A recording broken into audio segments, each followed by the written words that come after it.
Okay, so hi everyone.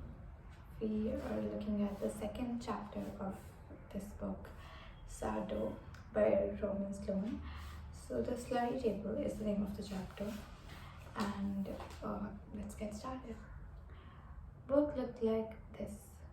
Me sitting for 12 hours at my desk in the basement of a converted macaroni factory near the park where the Giants play.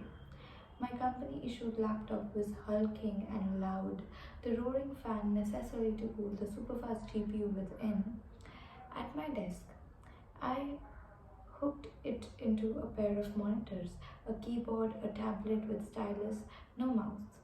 I'd learned the tablet trick from one of the patient programmers at Crowley, who recommended it was a ward against repetitive stress injury.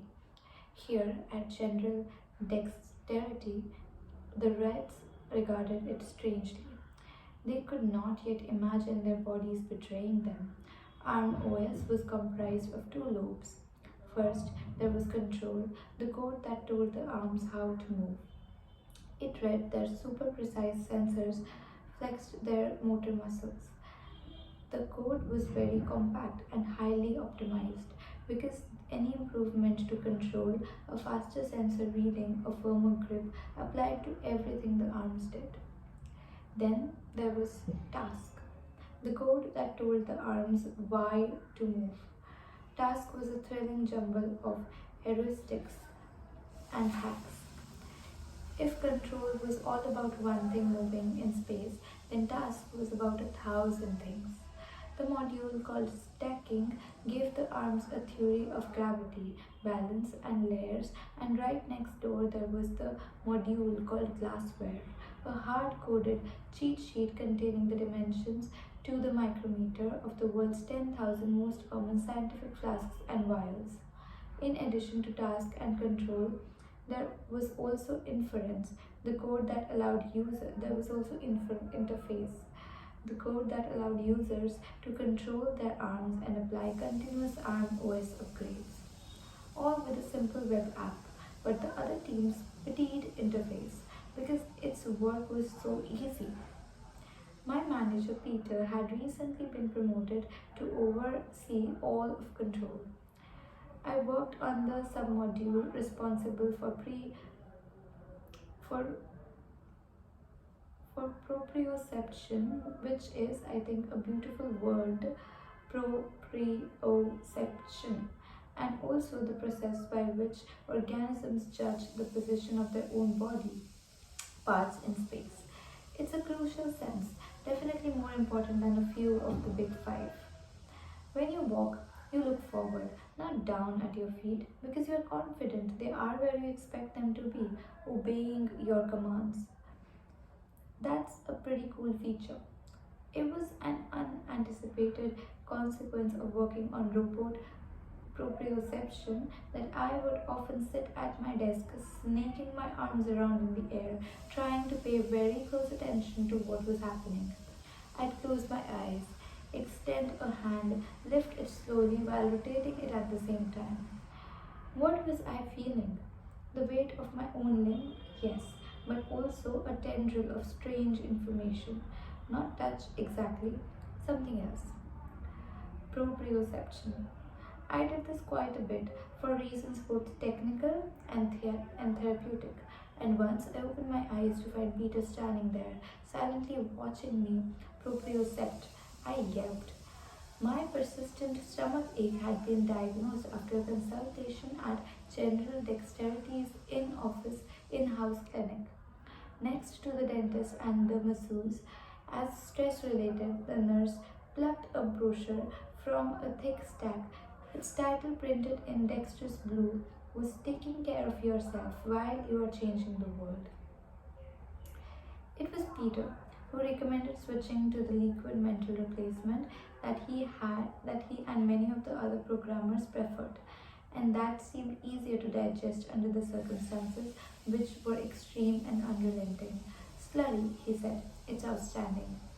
Slurry was a nutritive gel manufactured by eponymous company even newer than General Dexterity, dispensed in waxy green Tetra packs.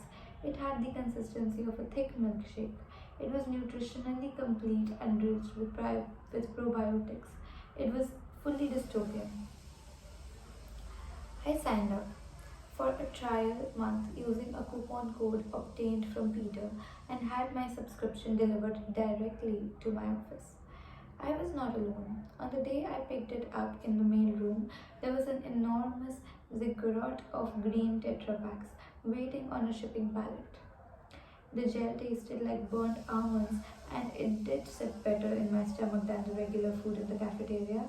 It also rescued me from the endless teeter-totter between salad bar and Pella station. There was another benefit, which was social.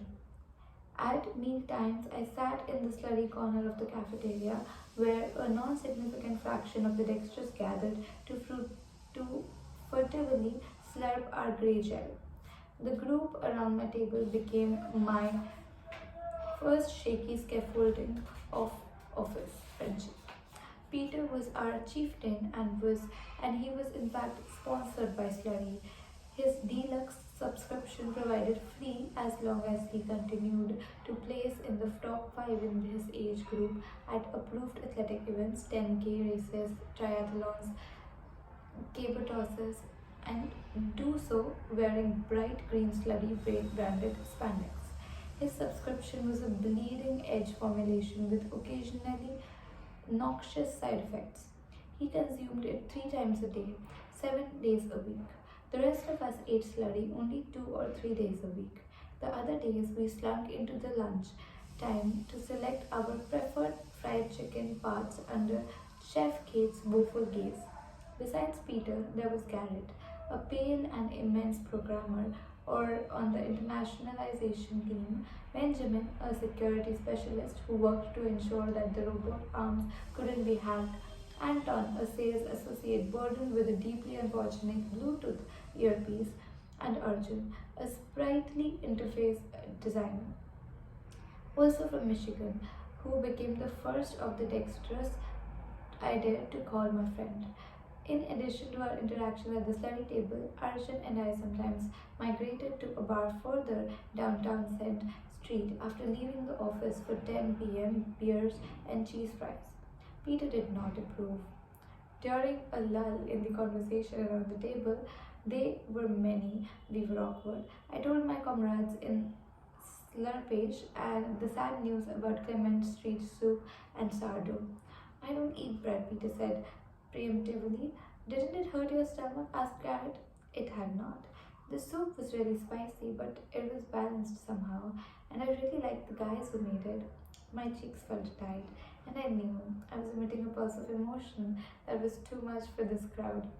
So I said, back to slurry for dinner, and took a gurgling slurp from the Tetra Pak. I couldn't face proprioception or an OS or any of it. So I walked across Townsend Street to the Task Acquisition Center. All the arms faced different scenarios erected on workbenches, wheeled and locked into place.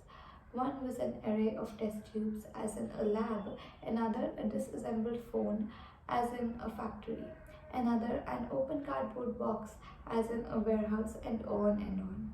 Arms had vacuums, arms had drills, arms had nothing but their bare fingered hands.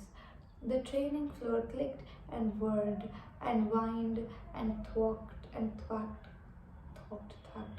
Above the din, the occasional human curse. At each bench, there was an instructor moving an arm through a sequence of motions, demonstrating how a procedure unfolded: the lift and shake of a test tube, the pick and place of a phone assembly, the pack and seal of a box, which was a job for 2 arms together, punctuated by the scritch of tape. The trainers were contractors, very well compensated, but only temporarily. Each lab technician or factory worker or logistics specialist would teach one robot arm how to perform one task impeccably under many different conditions, variously adverse. When the task had been mastered, it would be integrated into ARM OS, and in that moment, every general dexterity arm on the planet would become that much more capable. There were trainers outside this building too.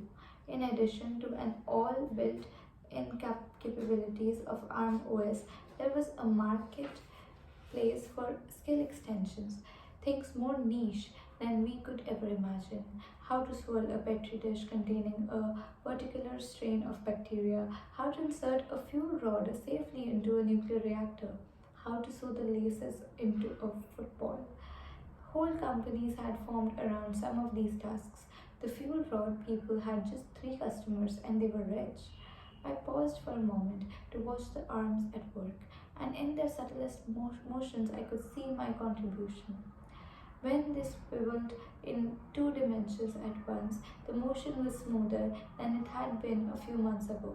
I'd spent a lot of time poring over the PKD 2891 stepper motor data sheet to figure that out. One arm working under the supervision of a blurry, bearded trainer faced a mock kitchen countertop, bare, except from a mixing bowl and a carton of eggs. Oh no, I pitied it. The arm plucked an egg, brought it to the bowl, tapped it against the rim once gently, too gently, again harder, still not enough, and the third time too hard, much too hard, shell exploding against the bowl, yolk falling in orange ribbons through its fingers, down both sides of the bowl, pooling on the countertop. I was glad not to be working on force feedback. Even after years of work, ARM OS struggled with its gentlest touch. We would solve everything else before we solved the egg problem. That day, I left general dexterity earlier than I ever had before. With the sun still shining on the sidewalk outside, I activated the standard suit of office chaff, left a data sheet on my desk, opened to its third page, seemingly mid-consultation, and draped my jacket artfully across the back of my chair, indicating that I hadn't left the office. Never that, but was only attending a meeting or crying in a bathroom. Normal stuff.